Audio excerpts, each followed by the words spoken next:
temps, donc une maison d'édition. Donc c'est un roman qui a été écrit sans préméditation particulière. J'ai commencé l'écriture avec la première phrase et à partir de là, les événements s'enchaînent presque malgré moi, si j'ose dire. Donc c'est deux personnages, Hugues Parentis et Jeanne Chevron, qui m'apparaissent d'eux-mêmes, comme ça, le nom, un nom, deux noms, et qui surgissent de nulle part, vécus ou qui m'ont été rapportés. Mais la plupart sont des choses inventées, enfin, oui, qui sortent pas de nulle part quand même, mais qui sont malgré tout inventées, et qui dépendent surtout de l'évolution des personnages et de leur caractère et de leur réaction. C'est-à-dire que selon comment les personnages réagissent au fur et à mesure de l'écriture, au fur et à mesure que les choses me viennent, je modifie ou je slalome un peu entre des événements sans que ces événements soient forcément prémédités. Ça, c'est le début. Après, quand ça commence à se construire, j'ai quand même deux lignes. C'est ce que j'ai vécu, enfin des événements que j'ai vécu, que j'ai entendus, que j'ai croisés dans mon existence, et des lieux, et des événements également qui dépendent de ces personnages, parce qu'une fois qu'ils commencent à être construits, moi je les laisse vivre, et ils vivent un peu indépendamment de moi, et les choses se trament comme ça, quoi. Voilà. Donc des moments, ils ont des réactions que je ne contrôle pas. Donc le cadre, c'est ma ville natale. Donc j'ai essentiellement vécu à Annecy, jusqu'au moment où je suis venu ici. Donc j'ai vécu longtemps là-bas, même si je suis allé dans d'autres lieux, mais jamais dans les continuités. Donc c'est une ville que je connais bien. J'ai connu d'autres villes aussi, mais pas autant.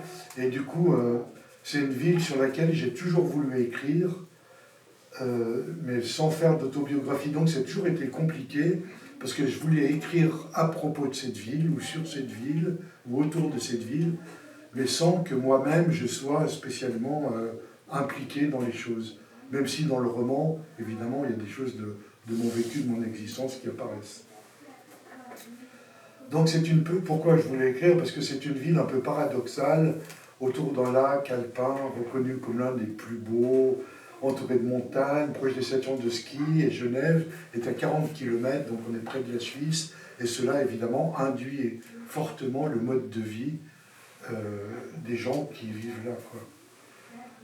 Donc, alors les deux personnages, Jacques Chevron et Hugues Parentis, ont fui cette ville à la fin des années 60, c'est-à-dire au moment des 30 Glorieuses, en gros, ou au moment où les 30 Glorieuses allaient bientôt finir. Et à leur adolescence. À la fin de leur adolescence. Donc ils ont à ce moment-là à peu près 18 ans, ils partent pour faire des études après le bac, quoi. Ensuite de quoi, ils ont créé, où il s'est passé une sorte une amnésie, ils ont eu une amnésie volontaire. Ils ont à tout prix cherché à occulter, à gommer leur vie qu'ils ont vécue là-bas, la vie de leur enfance.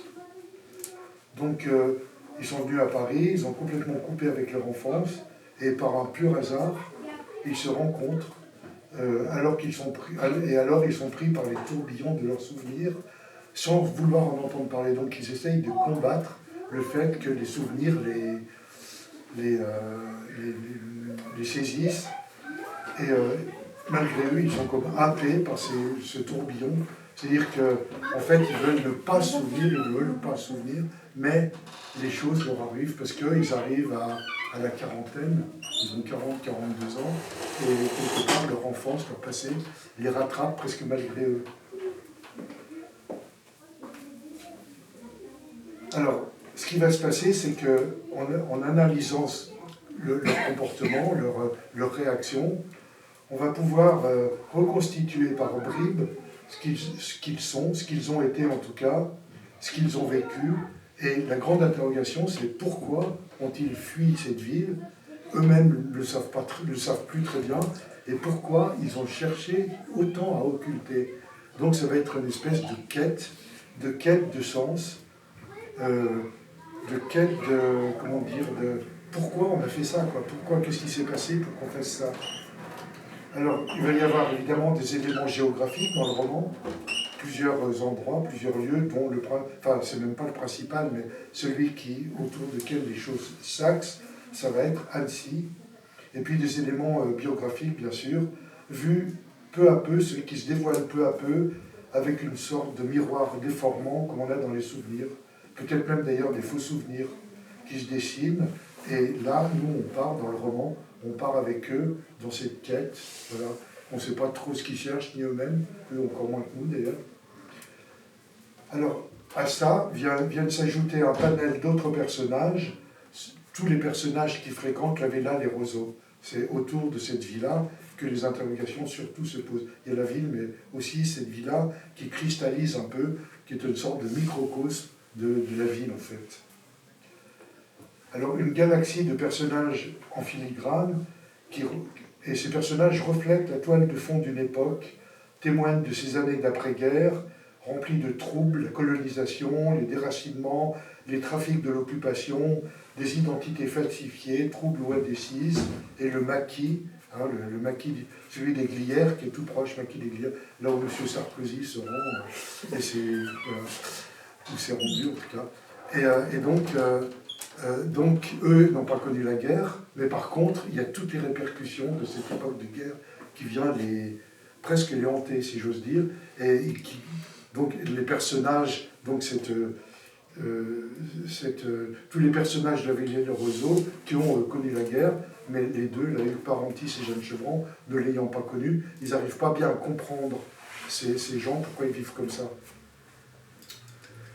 Donc, non, je ne raconte pas tout. Alors, le récit s'écrit autour de deux voix, donc les deux personnages principaux, et se joignent les apartés du narrateur, c'est-à-dire normalement ce serait moi, mais c'est pas moi, qui interroge ce récit, interroge sa propre place dans la confusion d'être à la fois Jeanne Chevron et à la fois Hugues Parentis. C'est-à-dire que le narrateur est les deux, hommes et femmes, l'un et l'autre. Voilà. Donc c'est ça le truc. Voilà. Oui. Allez, lecture des notes. Alors, on ne peut pas te poser de questions, Camille. Après. On lit d'abord. Mais tu lis quoi là? Alors, Des extraits. donc c'est des extraits de texte et ça commence par le début. Donc là, c'est pas compliqué. Hugues Parentis était entré au pavillon des Fleurs sans raison particulière. Pourquoi ce café l'avait-il attiré, plus que toute autre dans cette rue? Était-ce à cause du nom, le pavillon des Fleurs? Sans doute ne s'était-il pas posé la question. Jeanne Chevron regardait la rue. Elle n'avait pas fait attention au jeune homme qui s'installait à la table voisine. Elle observait le passage des piétons. Il longeait au plus près la baie vitrée, comme s'il se rencognait pour éviter la pluie et le temps froid. L'automne semblait s'installer. Nous n'étions cependant qu'au milieu de septembre. Jeanne Chevron se demandait si elle ne devrait pas aller vivre dans cette région du Sud où ses amis l'avaient invitée à passer une partie de l'été. Mais à quoi bon? Peut-être pleuvait-il aussi, là-bas, même si le temps était peut-être plus doux.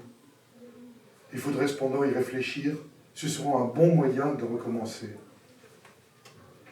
Un haut-parleur, disséminé dans l'angle du mur, se mit à distiller une chanson en sourdine, une voix basse de femme. Était-ce à ce moment qu'elle eut conscience que le jeune homme de la table d'à côté se dirigeait vers un tableau accroché au mur. Il s'en approchait, reculait pour respirer ensemble, puis s'approchait à nouveau. Hugues Parentis avait déjà vu l'endroit représenté sur cette toile. Où était-ce? Il gardait un souvenir confus de cette maison, perdue dans un chaos de roches au bord de falaises qui dominaient un lac. On distinguait la rive bordée de roseaux. Oui, quelle était cette image perdue dont le souvenir remontait lentement à la surface? Il remarqua en bas à droite du tableau une signature. Sam Beauty. Ce nom ne lui disait rien. Était-ce un nom d'artiste? L'étrangeté de cette signature laissait penser à un pseudonyme, mais il n'en était pas certain. Jeanne Chevron observait ce grand type aux cheveux bouclés, châtain clair. L'attention qu'il portait à ce tableau l'intrigua. Il y en avait pourtant d'autres, de même facture, exposés dans ce pavillon des fleurs. Il était revenu s'asseoir. Elle l'observait à la dérobée, puis se décida. « Excusez-moi, je vous ai vu regarder le tableau de la petite maison. Vous connaissez l'oncle ?» Il parut surpris et même un peu hébété, comme s'il prenait pied dans une réalité qui n'était pas la sienne. « Pardon, je n'ai pas compris. Vous me demandez si je connais l'oncle ?» Votre. Votre oncle? Vous me demandez si je connais votre oncle? Ce garçon de son âge environ lui parut appartenir à la catégorie des rêveurs. Peut-être même un poète, pensa-t-elle. Elle adoucit un peu sa voix pour lui expliquer. « Non, ce n'est pas mon oncle. Il s'agit du peintre Jean Deloncle. Il signe ses toiles Sa Beauty. C'est un drôle de pseudo, vous ne trouvez pas? Je me demandais ce qui vous retenait votre attention dans ces toiles. Je connais cet endroit, j'ai même vécu au bord de ce lac autrefois. C'était une autre vie. » Le deuxième extrait, c'est moi qui le lis, pour qu'il se repose. On passe à la page 59. Elle aimait l'ambiance de ce train qui l'emmenait dans la nuit. Les banquettes vertes où les voyageurs somnolent dans une obscurité crépusculaire, à peine troublée par la lumière du couloir. Parfois, des gens s'allongent pour dormir. Des militaires, encore en tenue, qui partent en perme, comme ils disent. Les bruits silencieux de voix basses, de papier qu'on froisse, la rythmique cadencée des roues sur les espaces entre les rails. Les vitres, obstruées par le noir de la nuit, renvoyaient son visage en miroir à l'intérieur du compartiment. Un jour, Hugues Peretz lui avait ouvert les yeux. Il lui avait raconté ses allers-retours en train jusqu'à l'internat. Une quarantaine de kilomètres que l'omnibus mettait plus d'1 heure à parcourir. Il regardait, observait, écoutait et ressentait les lieux, les gens, les odeurs, les effets du paysage, les défilements. Un tourbillon de sensations qu'il exprime comme un poète, avait-elle pensé alors. Mais à cette époque-là, je n'étais pas capable de les partager, et Hugues parlait dans le vide. Hugues Peretz, un drôle de garçon, si différent des autres, de ceux de la maison des enfants. À quel moment, se demandait-elle, l'adolescence les avait-elle réunis? À 13 ou 14 ans? Juste avant l'époque de la taverne et de sa première fugue? Elle se souvenait de longs moments passés à échanger des idées neuves qui venaient on ne sait d'où et qui les étonnaient. Oui, les moments suspendus de discussions sérieuses au bord du lac, de ces instants gravés qui lui revenaient ce soir-là, dans le train qui roulait vers Marseille. Mais elle voulait chasser Hugues Parentis de ses pensées. D'où avait-il sorti ce nom? Elle, c'était différent. William Chevran, le nom de son mari de courte durée, comme elle l'appelait Willy, cause d'une carrière brisée et de sa dernière fugue. Combien avait-elle eu de ces coups de tête qui lui faisaient tout abandonner? Jeanne Chevran essaya de les compter, de trouver quelques repères dans le fil du temps, mais rien n'y fit. Elle mélangeait les événements. Le bruit répétitif du train la berçait au rythme du transsibérien, ce poème qu'elle psalmodiait parfois en le murmurant, dans les moments où elle cherchait une évasion vers le sommeil et les rêves. Il lui rappelait le train de sa première fugue, quand, pour calmer sa peur, elle s'était récité comme une prière les passages de ce poème, la prose du transsibérien. Elle l'avait appris cette année-là dans sa classe de seconde. Le professeur de français les avait éveillés à la littérature et même à la philosophie. « Je suis là pour réveiller les consciences », disait-il. Son départ précipité, ce fameux lundi de Pâques, était-ce à cause de lui, de son réveil des consciences, ou bien à cause du déjeuner à la Villa Les Roseaux, où les hommes, contents d'eux, jacassaient à propos de leur régate de la veille. Tout le monde était autour de la table, sur la terrasse, au-dessus de ce lac imbécile. Il faisait beau et déjà chaud, et le soleil, le printemps, cette vue de carte postale en panoramique, elle ne supportait plus. Jeanne Chevran s'énervait comme si elle revivait la scène d'autrefois. Comment pouvaient-ils jouer encore leur mascarade, faire les importants dans leur prison dorée? Une prison, oui, c'est ça qu'elle avait fui. Une gamine de 15 ans.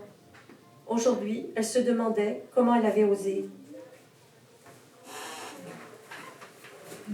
Continue. Page 90. Page 90, on fait Trop tard pour s'arrêter maintenant. Penser à ces gens, répondait-il, à la somme des questions qui se posent. Beaucoup d'entre eux passaient, allaient et venaient, restaient quelques jours sans qu'on les revoie ensuite. Les autres, les habitués, entretenaient des relations confuses et des obscures aux yeux de l'enfant qui observait sans comprendre. Hugues Parentis pouvait toujours établir une liste, mais il s'y refusait. Cela n'avancerait à rien de plus que d'accumuler une somme de souvenirs, un flux désordonné et insignifiant. Il fallait fouiller, défricher et mettre au jour les parcelles d'indices qui finiraient par s'organiser, comme les explorateurs reconstruisent des villes, des civilisations, des cultures, à partir de pierres, de statuettes, de bijoux et d'éclats d'os. La Jaguar de Michel Argoulescu et de Simone Fay, par exemple, avec leur vieux chien Max, hargneux et scrofuleux, était un de ces vestiges qui, peut-être, le conduirait à retrouver d'autres éléments dans les friches de sa mémoire. Il n'y avait pas seulement cette Jaguar verte anglais, rutilante et bichonnée. Il y avait aussi la Packard modèle 54 du docteur Lebron. Oui, se dit-il, le docteur Émilien Lebron et sa femme Suzy. Il revoyait cette Packard blanche avec un toit rouge qu'on enlevait en été pour fixer une capote d'un même rouge. Il se souvenait que les enfants s'y entassaient par petits groupes lorsqu'on les conduisait au club de voile ou pour des parties de tennis au Sporting. Ils roulaient, la tête au vent, sur des sièges de cuir rouge qui vous brûlaient les cuisses lorsque l'auto était restée au soleil. Pensez à ces gens... Le docteur Lebron n'était pas le seul. Ils étaient 3, 4 ou plus, la mémoire restait floue, à revenir d'Indochine. Oui, l'Indochine. Ce fut comme une lumière qui se mit à clignoter dans la tête de Hugues Parentis. Cette histoire d'Indochine liée à une affaire de piastres. Il avait entendu ces mots autrefois, sans comprendre ce que cela signifiait. Aujourd'hui, il pensait que cette Packard modèle 54 était un de ces indices qui révélait la face sombre de la vie scintillante à la Villa Les Roseaux. Maintenant qu'il y pensait, il revoyait aussi une Chevrolet Bel Air et une petite Porsche rouge qu'on appelait la Carrera. Il se souvenait que les enfants se disputaient parfois pour descendre de la Clusaz les dimanches soirs d'hiver dans l'une ou l'autre de ces voitures, de préférence la Packard ou la Bel Air. Tout cela restait confus. Combien étaient-ils ces médecins de retour d'Indochine? Pendant la soirée, à l'hôtel du Lion, il ne put résister à l'idée de liste. Il fallait s'y résoudre pour échapper à ces boucles de pensées sans fin. Il nota les noms dont il se souvenait grâce à ces voitures qui avaient marqué cette époque. Hugues Parentis fut étonné, en convoquant ses souvenirs, de revoir aussi précisément ces belles étrangères, comme on les désignait à la Villa Les Roseaux. Il avait l'impression que le temps s'était figé à l'intérieur d'un cadre dans lequel il était resté prisonnier toutes ces années. Qu'avait-il fait pour avoir été, à un moment de sa vie, le petit garçon qu'on regardait, passager nanti de ces voitures de luxe? À quel moment avait-il eu le vague ressenti qu'il n'était que le passager clandestin dans l'état auquel il n'avait aucun droit? Ce n'était qu'une impression diffuse. Hugues Pérez n'en avait jamais eu la claire conscience, mais Hugues Parentis comprenait maintenant, en dressant la liste des noms, que cette impression ne l'avait jamais quitté. Avait-il vécu avec ce sentiment sans s'en rendre compte? Quelle perception un enfant peut-il avoir de son enfance, se demanda-t-il. Ce fut pour lui une vraie question. On passe au dernier. C'est le dernier texte, l'avant-dernier. Le dernier qu'on se lit à deux. Hein. Enfin, Voilà, dernier texte où il y a deux. Passons à la page 112.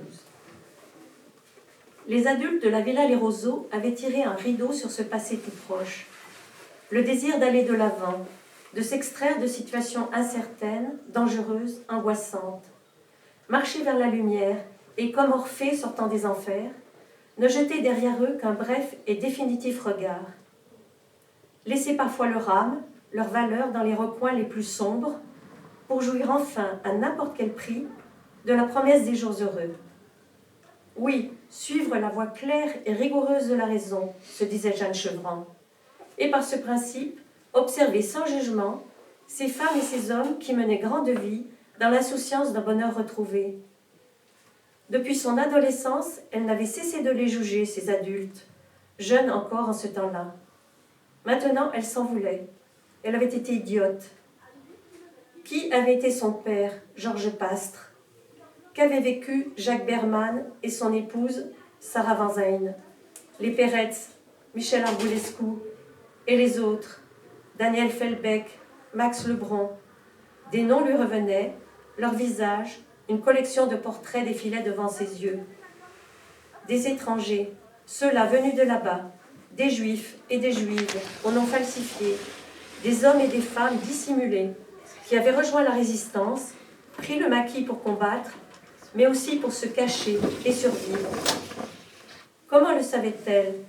Qui, un jour, le lui avait révélé? À la taverne, peut-être.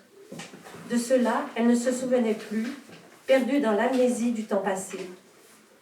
Les pensées de Jeanne Chevran s'emballaient, tout s'embrouillait. Voilà ma piste, se disait-elle, il va falloir y réfléchir. Et donc dans le même texte, je suis Jeanne Chevran, mes chers lecteurs. Cela vous le savez, et si je le rappelle, c'est pour me rassurer moi-même. À force de naviguer dans ces entretemps, de bourlinguer de ci, de là, je finis par douter de mon identité. Ne serais-je qu'un personnage de papier peuplant des mondes imaginaires? Parfois je me le demande. Oui, il me faut suivre la voie claire et rigoureuse de la raison, et par ce principe, observer sans jugement ces femmes et ces hommes qui révélaient les roseaux. Oh, ben, Si, c'est ça. qui révélaient les roseaux menaient une grande vie dans l'insouciance de bonheur factice. Je suis Hugues Parentis, l'autre face de Janus. Je ne sais pas si c'est le signe du Verseau auquel j'appartiens, mais dès mon plus jeune âge, il a marqué de son sceau l'enfant rêveur que j'étais. Comment aurais-je eu conscience du regard que je portais sur le monde? Seules les paroles des parents permettaient de le savoir. Tu bailles aux corneilles, ad vitam aeternam, ou bien le père. Il regarde les papillons, la nature. Non, je ne regardais pas les papillons. J'éprouvais la volatilité des choses, les effluves de l'instant, m'envelopper de sensations, laisser couler de mes veines des atomes de je ne sais quoi. Des questions en découlaient, des étonnements aussi. Pourquoi ces gens, à la Villa des Roseaux, étaient-ils autrement? Pourquoi n'étais-je pas eux, et moi, seulement moi?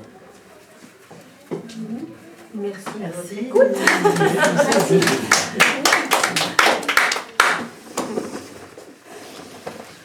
C'est bien, vous avez tout lu. Voilà. Si vous avez des... Il faut des Moi, je voulais- livres pour comprendre. Je voulais te demander quelle était la première phrase, puisque tu disais que c'était la première phrase qui était arrivée. Ben, c'est ça, la comme première Et phrase. entre-temps, tu Oui, l'as lu. C'est qu'est-ce que j'ai Il a lu. devancé. Hugues Parentis était entré au pavillon des fleurs sans raison particulière.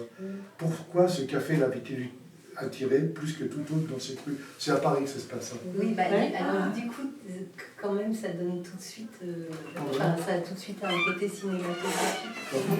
Ah bah, je viens pas du cinéma pro, il y a un... Bah voilà, c'est ça. Ma question, c'était c'est quoi tu l'as senti quand tu travaillais, Bah, quand tu faisais ouais. ton roman? C'est-à-dire que c'est des... T'as vu des images, t'as Non, travaillé? non. Non, Bah, pas- par contre, les souvenirs sont remontés. Des quoi? Des souvenirs sont remontés. Parce que toutes ces... Moi, la Villa Les Roseaux, moi qui quand même partage sa vie depuis longtemps, la Villa Les Roseaux, c'est pas une villa qui existe. C'est une villa, en fait, c'est En fait, je me suis vaguement inspiré d'une maison qui est dans un port, d'ailleurs c'est le port qui est raconté là-dedans, un port au bord du lac. À Loire, tu dois connaître C'est le port Talloires. de Talloires. Talloires, Talloires, il y a une espèce de jetée, enfin, il y a le port qui continue par une sorte de jetée, au bout de laquelle on bute sur des rochers, qui s'appelle la roche de Cher, donc qui est citée là-dedans. Et cette maison, elle est vraiment au bout contre ces rochers, elle a des escaliers qui descendent jusque dans l'eau. Donc c'est une maison très 1925, voilà, avec des colonnades, voilà, c'est tout raconté là-dedans. Mais bon, je me suis inspiré de ça, mais des choses comme ça, c'est évidemment, c'est des choses que j'ai vues, vécues. Oui, même à Paris, moi j'ai vécu, enfin j'ai pas vraiment vécu à Paris, mais j'y suis allé très souvent. Donc il y a le Luxembourg, par exemple, donc il remonte quand même. Voilà. Mais il n'y avait rien de. Enfin, je veux dire, je ne suis pas parti d'une idée préméditée avec un scénario ou un. Non, mais j'entends bien, mais je me demandais, est-ce que tu as eu des images un peu qui étaient liées au cinéma? Est-ce que tu connais du cinéma? Est-ce que ça t'a aidé? Est-ce que ça est en quoi On n'écrit pas à partir de rien, de toute façon. À moins que tu le bon Dieu. La lecture, ça se sent. Ça se sent vraiment, il y a vraiment plein d'images. En plus, tu parles d'un peintre à un moment, sur la manière de regarder un paysage et tout ça, donc on le vit, ça. Ah oui, c'est aussi un grand... Bon, après, c'est biaisé, hein, puisque je sais qu'il faisait du cinéma, donc quand je l'ai lu, forcément. Oui, c'est un texte sur le regard, beaucoup sur le regard. C'est comment dire, même si Jeanne Chevran et Hugues Parentis sont presque enfin, pas le pendant de Lidou, mais qui double face. Il y en a une qui est beaucoup plus intellectuelle et l'autre qui est vraiment, on le voit dans les sensations et surtout dans le regard. Elle peut regarder qu'en référence à des œuvres d'art, à de la culture, à des livres, elle ne peut pas regarder sans avoir des appuis, quoi.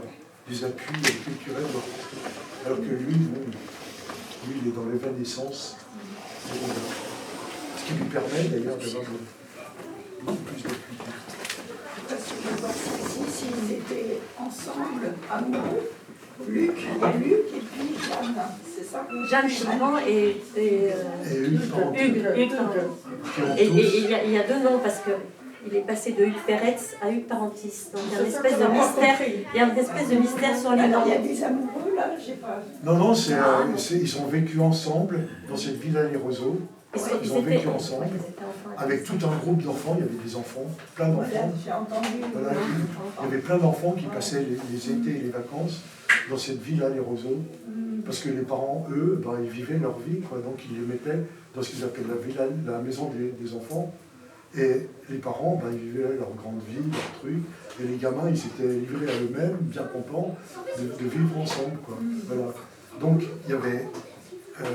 donc c'était deux parmi les enfants, donc on en parle aussi de sa femme. Il y a vraiment une interrogation sur les patronymes, effectivement, parce qu'après la guerre, il y a beaucoup de gens qui ont soit francisé leur nom, s'ils étaient juifs, soit... Oui, il y a eu beaucoup de déplacements, c'était pendant l'après-guerre. Donc Annecy, moi c'est la question qui m'intéresse, c'était comment était, vraiment à la fin de la guerre, au début des années 50, la métamorphose qu'il y a pu y avoir au début des Trente Glorieuses, d'une petite ville de province comme ça, qui avait été très impactée par la guerre, avec justement tous les maquis qui étaient autour. Et dans ces périodes troubles, où il y avait des gens qui étaient venus se réfugier, pas loin de la Suisse, 40 km, donc il y a eu beaucoup de passages. Et donc c'est quelque chose qui m'intéressait, qui nourrit la réflexion sur le bouquin. Voilà, c'est pas simplement deux personnages qui évoluent, c'est aussi toute cette toile de fond qu'on peut trouver partout en France. Hein. Mais là c'est c'est là, avec ces montagnes, avec ce maquis de Lièvre, avec la Suisse, avec cette ville un peu de Nanty, qui est devenue de Nancy. Oui, des richesses, des richesses se sont créées à ce moment-là. des richesses enfin, presque incompréhensibles Oui, oui. d'ailleurs. Voilà, des richesses, on ne sait pas trop d'où c'est sorti tout ça. et Tu as c'est- parlé de l'Indochine à un moment. Bah oui, il y Il y a avait, eu oui, parce qu'il y avait, des troubles. oui, parce qu'il y avait une partie des médecins, parce qu'il y a une partie des médecins qui viennent plutôt de l'Est, avec tous les échanges qu'il y avait eu dans les années 20 entre les pays de l'Est, notamment la Roumanie, qui est le père de Hugues Parentis, des médecins qui étaient venus en le père de France. Pierre Davido. Enfin, tous ces médecins, mais il y en a beaucoup hein, de ces gens qui étaient venus faire des études en France, notamment des études de médecine, et qui venaient de Bessarabie, qui venaient de plein d'endroits comme ça, on en parle dans le livre, et donc étaient souvent des juifs qui avaient été exilés de force quelque part pour pouvoir faire des études. Et il y a eu des médecins aussi, toute une série de médecins qui étaient originaires d'ailleurs, qui venaient de la fac de Montpellier justement, qui était une fac très réputée, fac de médecine, et eux étaient des gens qui étaient partis en Indochine pour, au moment pour aller faire leur boulot là-bas. Donc ça aussi c'est des gens que j'ai bien connus, et qui sont revenus à ce moment-là, plein de pépettes comme on dit, on ne sait pas trop d'où ça sortait quoi. Donc d'où les placards, les machins, voilà. Mais je trouve c'est intéressant que nous sommes sur la place Vigne-Docton, qui a eu ses expériences médecin de la colonie. Oui. Et ça me fait réfléchir, ces médecins qui sont allés en Chine, comment ils ont réagi. Oui, c'est ça, voilà. Bon, et puis il y a eu quand même tout ce trafic de piastres, parce que, donc, qui essaiment dans les interrogations, notamment de Hugues Parentis, qui se pose, parce que son père lui en avait parlé, mais c'est quoi ce truc? Quand il était Hugues Peretz, son père s'appelait Peretz, mais c'était pas vraiment son nom, Peretz, parce qu'il avait changé à un moment donné. Enfin, tous les gens comme ça ont des noms, je ne sais pas trop comment il s'appelait. D'ailleurs, c'est un grand moment vers la fin du roman où il découvre qu'en fait, non, c'est Jeanne Chevron qui découvre qu'en fait son père, qui s'appelait Pastre, c'était pas son nom. En fait, c'était pas vraiment son nom, il avait un nom plus oriental, disons. Et ça c'est des choses que j'ai connues. C'est des gens qui t'ont rencontrés. Oui, c'était des amis de mes parents, des gens qui tournaient autour de... Voilà, il y avait un Syrien, je me souviens. C'est le côté de ce qui est vrai. Un Syrien qui était médecin, mais qui n'avait jamais eu ses diplômes, qui s'était installé comme médecin, qui n'avait aucun diplôme. Enfin, c'était l'époque, quoi, l'époque de tous ces trafics, quoi. Donc, toutes les voitures sont réelles. Et les possesseurs des voitures existent. Oui. Mais on ne disait pas le modèle de Jaguar. Le modèle, le Carrera, c'était... Ah non, mais la Jaguar. Ah, la Jaguar. Ah ouais, la Jaguar, mais je sais pas tout. Ouais. Mais parce qu'il roulait en 2 chevaux avant. Et tout d'un coup, il arrive au Jaguar, quoi. Du jour au lendemain, pratiquement. Donc, comment on fait pour passer d'une 2 chevaux à une Jaguar? Enfin, voilà. Donc, c'est tout ça que ça traite. Mais est-ce que les deux protagonistes, là, ils avaient un regard un peu négatif sur comment ils le vivaient? Tout ce qu'ils racontent, comment ils le ressentaient? Ouais, si. Si c'était Je suis un peu sourd. Ouais. si c'était ce qu'ils ressentaient, s'il y avait une critique par rapport à la vie de ceux qui... Bah oui. Bah, justement, une critique par rapport à cette vie-là, Oui, bah, voilà, ceux qui ressentent. c'est-à-dire qu'ils passent leur temps à critiquer. C'est pour ça qu'ils ont voulu occulter ce passé. D'accord. Et à un moment donné, il se dit non, surtout Jeanne Chevron qui est plus intellectuel quelque part. C'est là le passage qui était lu. Mais pourquoi j'ai jugé ces gens, moi n'ayant pas vécu cette époque, c'était trop facile de les juger, quoi. Parce qu'eux, ils ont vécu des trucs terribles, quoi. Ils ont été déplacés, ils ont vécu des enfances misérables. Tout d'un coup, là, ils gagnent du fric. Alors, bon, on ne sait pas trop comment, mais ils ont gagné du fric et ils en jouissent. Voilà. Parce que c'était l'époque, hein. C'était vraiment les 30 glorieuses. Surtout le début, après ça s'est calmé au moment où vous est arrivé, donc tout ça, on peut rentrer dans le rang. Mais entre la fin de la guerre et disons la fin, tout début des années 60, il y avait quand même des choses, on ne comprenait pas très bien, quoi. Enfin, eux ne comprenaient pas très bien. Bon, toute la vie n'était pas comme ça, mais il y avait quand même une espèce d'écume dans la vie de l'époque qu'eux avaient ressenti, en tout cas, comme ça. Et c'est ça qu'ils font.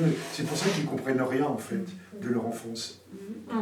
Et le mot écume, parce que justement, cet enfant, ce garçon, semble en recherche d'identité, Oui. ne pouvant se rattacher à aucune vérité Exactement. de ses histoires. Oui, exactement, c'est exactement Et ça. on le reproche presque de rêver, de ne pas. Ouais, parce que Son lui- père lui reproche d'être un petit peu dans Voilà. la lune. Voilà, c'est ça. Ben oui, c'est d'ailleurs Jeanne Chevron lui dit, Alors elle le dit à un qu'il peut moment, pas Jeanne être Chevron dit, autrement. comment aurait-il pu avoir une identité? Il était tout le temps brinque-ballé de part, parce qu'il passait, il était dans les internats, après il passait à la Villa Les Roseaux, il vivait très peu chez lui, il avait des relations avec son père qui étaient intéressantes, mais trop éphémères, quoi. Donc lui, il s'est réfugié notamment dans la poésie, dans la littérature, dans la rêverie. Et en plus, il a rencontré une prof quand il était en collège, qui l'a réveillé, lui, à ce moment-là, tout ça. Et du coup, il a pris son nom, Parentis. La prof s'appelait Huguette Parentis. Pas tout On va les dire, hein, parce que- Pas tout dire. Non, mais on peut le dire, On va parce te qu'il y a raconter. plein. Je crois que plus on connaît de pistes, et plus on peut rentrer dans le roman, quoi. Ouais. Parce qu'autrement, on risque d'être un peu... Enfin, je sais pas, toi, Moi, j'ai pas trouvé que c'était difficile. Bah, moi, je m'étais J'ai tellement beaucoup plongé aimé. dedans. Il y avait Brigitte qui était là, qui disait, Ouais. non, mais ça, Mais moi ça c'était. déconne complètement. Elle avait fait des fiches, des livres. Moi, c'est particulier parce que, franchement, dans Jeanne Chevran, je reconnais une partie de sa sœur, ça c'est sûr. Ah ouais, Elle il y a une tous des épisodes. il y a sa personnalité et la Frangine, elle a quand même été maoïste. Elle a tellement rompu avec ça qu'elle a viré maoïste Ah oui. dans les années sur justement. Oui, mais c'est tout réécrit, tout c'est tout. réécrit, ouais. Et voilà. En fait, il n'y a rien de vrai, sauf qu'il y a plein de trucs vrais, quoi. Ouais, ouais. Complètement roman. Mais Ouais, voilà, on on entend comprend tout. comment des jeunes élevés dans... Oh bah là, l'influence Modiano, elle est énorme. Là. Elle est forte là, Ah bah, ouais, Parce vraiment. que Modiano, il y a Ah bah, moi, je suis une un- période trouble. Je suis un modianophile pour la bonne raison qu'on a été dans la même école et qu'on a eu le même prof de français. Bon, pas à la même époque, 2-3 ans avant, il était là. Mais par contre, on en a beaucoup parlé avec le prof de français que j'ai eu comme directeur d'école après que j'étais prof d'ailleurs. Donc on a eu le temps, même j'ai vu la dernière fois, c'était avant qu'on déménage complètement ici, en 2013, il m'a montré des choses de Modiano, enfin il m'avait déjà montré une disserte. Donc moi j'ai été complètement fasciné par le monde de Modiano. En plus, il était à Annecy, il parlait énormément d'Annecy. Et d'ailleurs, ce prof de français, il en parle tout le temps de ses romans, de ce collège. Il parle toujours d'un collège complètement pourri dans les Alpes, machin. C'est ce collège-là. C'est là où on était prof. Et il parle, même il nomme ce prof de français, il le nomme. Il y a toujours ce malaise. Ouais, voilà, c'est ça. Donc, moi, et même dans l'écriture, que j'ai tellement, mais je lis, je ne sais pas s'il y a des jours où je lis pas Modiano, quoi. Donc, je suis tellement imprégné que c'est plus moi qui écris. Mais c'est pas Modiano non plus. Voilà. Vous avez le courage de passer à Neige lointaine, qui est complètement différent. C'est de la poésie, voilà, des lointaines, et Bon, on peut faire il un est petit- très beau aussi. un petit- On fait une petite pause de boisson peut-être. Voilà. Avant peut-être, d'attaquer la voilà. poésie, ça peut être bien. Voilà. Il faut conserver ma parole. Oui. Ma parole. Oui, ça y est, vous pouvez y aller. Tu seras content de l'envoyer aux enfants après, tout ça. Donc, Les Lointaines, c'est un recueil que j'ai écrit sur plusieurs années, qui a eu des modifications, des transmutations, des changements, et qui n'est pas édité du tout comme j'aurais aimé, mais l'éditeur avait un format strict, donc j'ai dû tout remanier en plus au moment de l'édition. Voilà, donc c'est un des textes que j'avais commencé à concevoir en 2007 ou 2008, donc j'ai mis du temps, et c'est une sorte de voyage, donc j'en dis pas plus, simplement qu'il faut vraiment se laisser aller à pas comprendre plus que ça. Il faut vraiment se laisser aller aux images et à la déambulation, si je peux dire. Voilà. Je voudrais juste rajouter que Neige lointaine, normalement, c'était un projet à deux et ça devait Mais être, ça, on va le dire dans le... ça devait être de l'art vidéo. Mais Et c'est ce que finalement, c'est dit dans le texte. Bon, d'accord. Ça va, non, c'est pas, non. Voilà. Alors, je commence. C'est dur à lire, hein, je vous préviens que si j'accroche. Préambule, un film sans image. Page 9.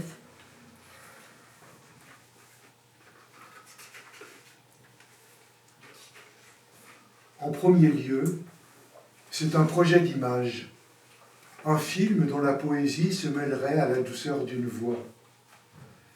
Il raconterait un chemin qui, dans ses méandres, offre voie de traverse et sente d'aventure. Les mots se forment, ils s'emportent, ils se maillent dans des textes en tissage poétique, ils s'imposent. Alors les images restent muettes, puis disparaissent. Le chant des mots seul demeure. C'est l'histoire sans nom de ceux qui bâtissent leur amour, l'ouvrage d'une vie, une œuvre ouverte. Il faut chercher la voie, tâtonner sans se perdre, sans s'oublier, se chercher l'un et l'autre, venus d'horizons lointains, apprendre à sentir le flux d'une sève nouvelle qui se mêle au sang ancien, se nourrir l'un de l'autre. Un dialogue s'installe, enlacement de mots, de regards, les sensations dialoguent en murmures, en feulements, en échos, entre les moments doux, par-delà les univers sauvages. Quelle fièvre brûle, enflamme les désirs. Moi je vis hors des regards dans une pénombre d'alcôve. Comment alors ouvrir l'espace de mes attentes? Elle est le miroir, le regard en retour qui induit les faces cachées, les forces scellées de l'univers. Elle trace nos au-delà et ouvre nos limites aux horizons, aux neiges lointaines. Neige lointaine, une quête au gré des jours, dans la fraîcheur d'ombre, la discipline de l'art d'aimer jusqu'aux confins d'espace intérieur, insoupçonné, un idéal. J'enchaîne. Page 15. Neige lointaine, une odyssée. Révélation. Heure singulière. Les brumes matinales se déchirent sur la surface des eaux. Moment de sérénité, de terre primitive que les animaux eux-mêmes ne rompent que par un murmure, un froissement, un tressaillement du corps. Alors, elle s'éveille, lentement, tout entière aux aguets. Elle s'éveille au jour neuf, prémisse d'une vie nouvelle, une vie de lumière à vivre, avant qu'elle n'atteigne, le soir, la petite mort qui l'engloutira délicieusement dans les ténèbres. Seul, maintenant, compte. Cet instant où le monde s'agite dans les fourrés, les sous-bois, dans les cieux déjà blancs de jour. Mais aujourd'hui, c'est autre chose. Aujourd'hui, la lumière est blafarde. On dirait spectrale si la cause n'était autre que l'absolu bonheur tant attendu. Elle sait, dans l'entrebâillement des paupières à peine écloses, que la neige est tombée. La neige est tombée. Au paradis, séjour de magie et de métamorphose. Elle est cependant bien vivante, vivante au monde où l'acuité des sens révèle les vérités, les seules vérités. Et ce matin, à cette heure singulière de pénombre pâle, déjà ses artères s'emplissent de ces alchimies cristallines. Son cerveau ordonne un étrange univers de formes qu'on ne sait pas nommer. Amoncellement, déduits, cristaux, traces. Puis, d'un saut, fenêtre et contrevent s'ouvrent. Et la lumière. Moi, du fond du lit, je ne sais que contempler ce paysage festonné où elle, debout, reine altière, toute pénétrée de son royaume. Alors se révèle l'objet de mon voyage, les neiges lointaines. Il me faut, pour les atteindre, franchir les espaces, les monts et les pics, les fleuves, les mers aussi. Elle est mon regard. Nous irons ensemble jusqu'au bout du voyage, aux limites de notre histoire. Voilà, après, on rentre vraiment dans le cœur du texte. Page combien? Page 20. Passage. Gravir là-haut le sentier indécis, âpre entre les falaises, entre ciel et terre, franchir parmi les pins d'Alep et les faillards doux, le passage incertain où le vent joue avec la flûte du bouc soufflant dans les troupeaux. J'atteins là-haut le col, domaine d'incertitude où mugissent les nuages, à la jonction des pans entre mer qui scintille et les neiges au lointain. L'herbe est rase où croissent les silènes. Les immortels demeurent en timide beauté.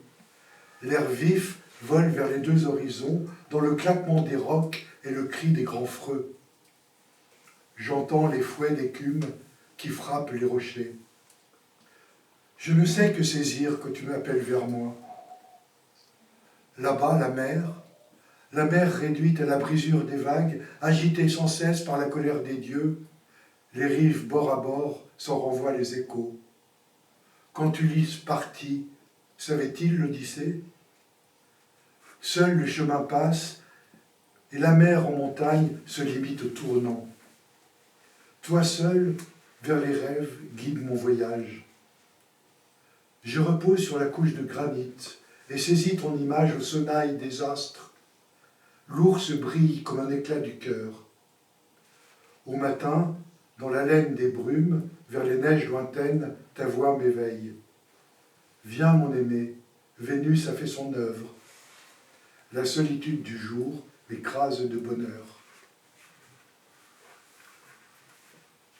Et page 26. Promenade.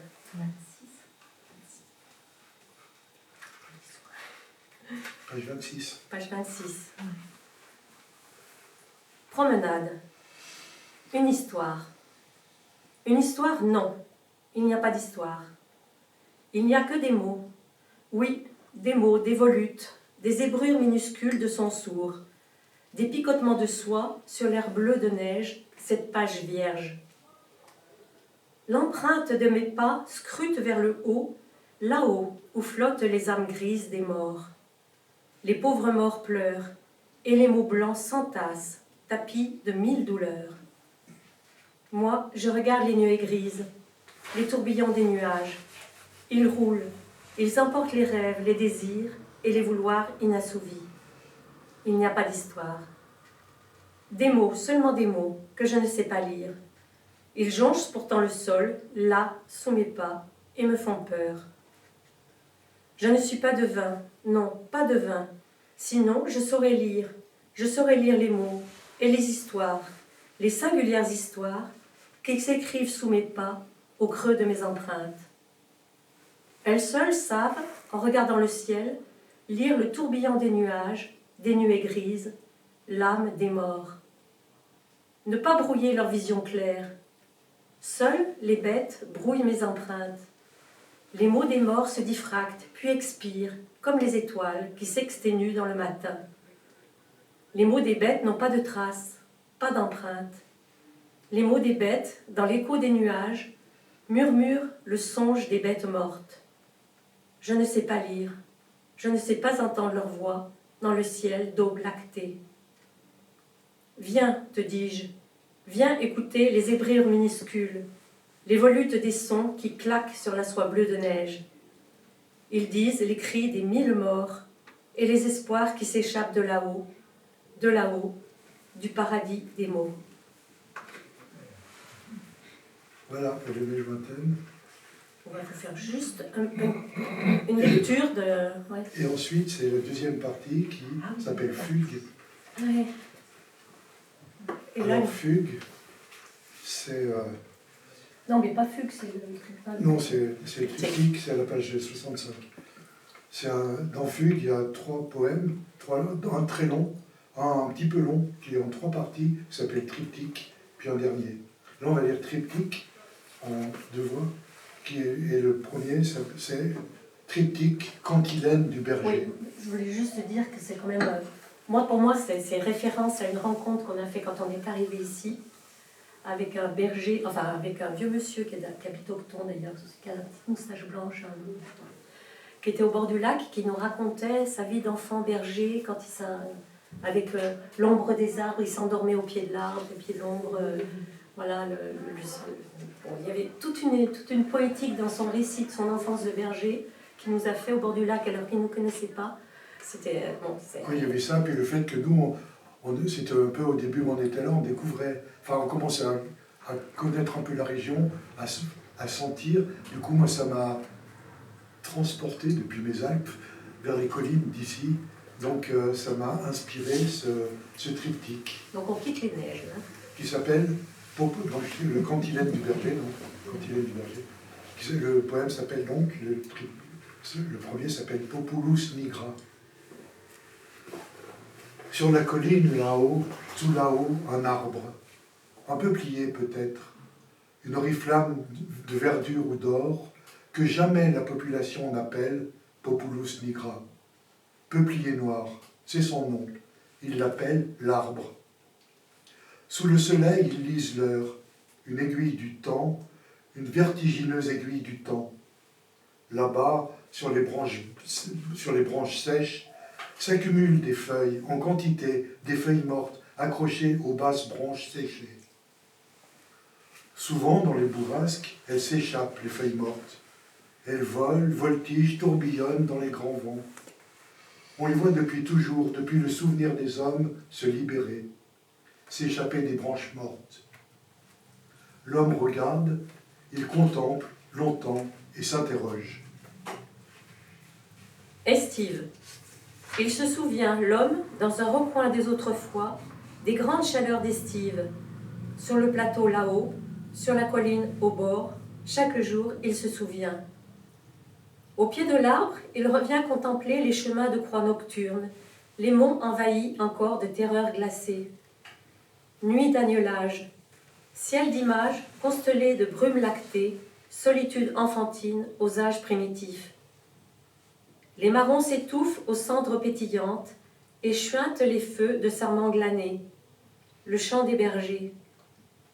Les hautes herbes se dorent à la lune et livrent dans leur frémissement panique les désarrois d'enfants murmurés au vent d'ouest. Le rideau des grands arbres protège des souffles indécis, et l'or bleu impose silence aux bêtes de la nuit. Au crépuscule du matin éclatent, à la lumière soyeuse d'été, les senteurs mêlées des bouquets de myrte, de thym, de sarriette et romarin. Alors s'évaporent dans la rosée les fantômes errants. Il en fut ainsi au gré des jours. Dans la nuit occitane, à l'orée d'un feu mourant, elle surgit sous la grande ours, comme un esprit des bois. Ombre glissée parmi les ombres, étoile éteinte née de l'étance étoile, fille de hasard, elle apparut. Fille de sorcière, pensa-t-il, déjà loin de ses frayeurs d'enfant. Dans cette nuit de charme, elle prit place au cœur de sa vie. Sortilège. Chaque jour, au pied de l'arbre, dans le retour des souvenirs, toujours il perçoit les bruissements, les incessants froissements. Il le frappe au fond du corps, au fond de lui. Dans les nuits du plateau d'estive, dans ces années d'amour, il l'écoutait, bercé de ses mots. Les feuilles vibratiles du peuplier noir susurrent encore en écho. Nous sommes les maîtres du plateau, les seigneurs de la colline. Saisissons les nuages, conquérons les cieux. Il écoutait ces mots de conte, cette voix grave de fille des collines, et rêvait. Dans ces années d'amour, un matin d'automne doux, ils perçurent, entravés au repli des rocailles, l'arbrisseau nouveau-né, torve et malmené. Je t'aime jusqu'aux étoiles, tu grimperas au ciel pour caresser l'amour. Ainsi fut-il cueilli, planté, protégé des vents glacés du nord. Toujours après ta mort, tu vivras encore. Ce fut un sortilège. Populus nigra. Seul aujourd'hui perdu dans les vertiges du temps, l'amant des étoiles porte sur le plateau l'ombre vertigineuse des ans. Seul aujourd'hui, au pied de l'arbre, aiguille du temps, Populus nigra, l'homme contemple les branches basses, ces branches mortes où poussent sans cesse, en dépit des vents, en dépit des tempêtes, des feuilles par myriades, des feuilles mortes comme son âme, endeuillée depuis toujours, parmi les friches de genêt, de forbes, sur la colline, là-haut. Vous avez bien mérité.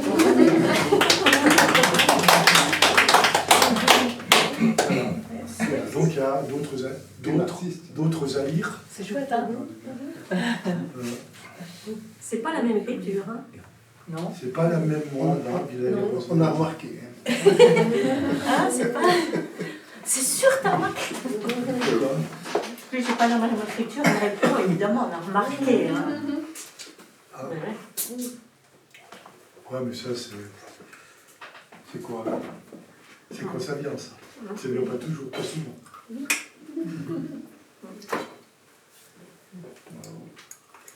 Ben là, je sais pas si vous avez des questions. Ça s'écoute, ça s'entend. Ah ouais? On ne pose pas de questions. Ben, écoute, c'est vrai que quand le texte a été soumis à l'Harmattan, c'est rédacteur, ça s'appelle leur métier. Ouais, ça va. C'est vrai qu'il a fait quand même un très bon retour. Hein, Ouais, c'était sympa. Ah ouais. Parce que souvent, ils sont très... Ils disent il y a rien. plein de critiques où ça va pas. Là, il y a quand même un très bon retour. Mais, Si vous voulez, j'en ai un autre, si ça vous dit. Si vous n'en avez pas assez. Oui. Ah, j'ai pas préparé la lecture, donc je sais pas comment ça va faire. Il s'appelle Stase. il fait partie des neiges jointelles. Oui, les neiges jointelles. Ouais. Bonne fin de soirée. C'est le dernier. Ah oui, c'est le dernier. Bah oui. Ah Non, mais C'est le bis, c'est le bis. Hein. Hein? C'est le bis. C'est Oui, le plus, ouais. Une autre. moi, je suis pas parti au mon lecteur, donc. Stase. Maintenant, les anges sans sommeil. Les nuages à l'orient se mélangent dans le toubour du ciel. Ils étalent en grande déchirure leur sang de rose, étrange lumière lavée des ménorées de lune. Sélénée, toi la belle, dévoile le sanglot des titans.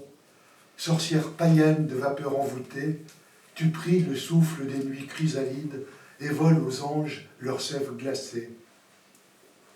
Ton corps s'offre à l'indicible. Les bras tendus vers l'aube, issus de l'en-deçà, seul au pied des mâts enchaînés d'aurore, tu ombres la fausseté du jour hésitant. Dans la mâture, les voiles enflés se vident et les baumes en cadence virent continuellement. La mer, entre ses stases, conte ses fables. Tu veilles dans les délices. Ta beauté, fille de proue, ondoie. Elle sculpte les vagues qui parcourent mon chemin. Je bois en toi, à la saveur des perles, les larmes de la mer. Mon regard embrasse là-bas vers le lointain, où vibrent, à la crête des îles, les neiges d'éternité. Ouais. Bravo. Merci.